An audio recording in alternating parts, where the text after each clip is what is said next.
This is one of the most remarkable feats in the history of warfare. In 1994, Rwanda experienced one of the worst genocides in history, where members of a supermajority Hutu ethnic group engaged in a pre-planned slaughter of members of its minority Tutsi population. But just before the slaughter of the Tutsis began, 600 Tutsi rebels of the 3rd Battalion of the Rwandan Patriotic Army, who had been invited to peace talks by the Hutu majority government, suddenly found themselves trapped deep within enemy territory, completely cut off and surrounded by 30,000 Hutu soldiers and militia. The Hutu forces immediately descended on the 600 rebels, expecting to easily overwhelm them. But despite being outnumbered by 50 to 1, the 600 rebels had one thing the Hutu forces lacked, and that was discipline. These rebels established a small defensive pocket deep within enemy lines and fought back like crazy, beating back attack after attack coming from all sides. And despite being short on supplies themselves, they soon started taking in and providing safety and medical assistance to thousands of civilians fleeing the mass slaughter by the Hutu forces. For 3 days, the besieged rebels miraculously stood their ground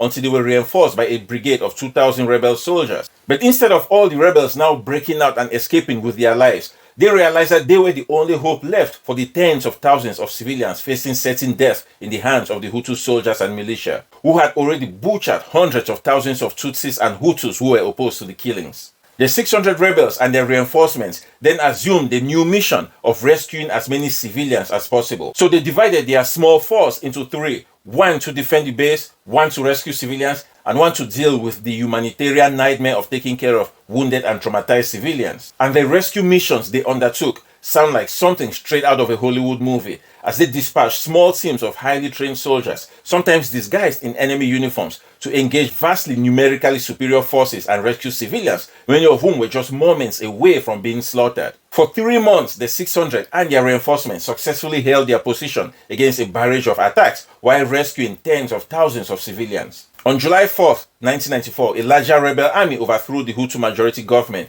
ending the genocide.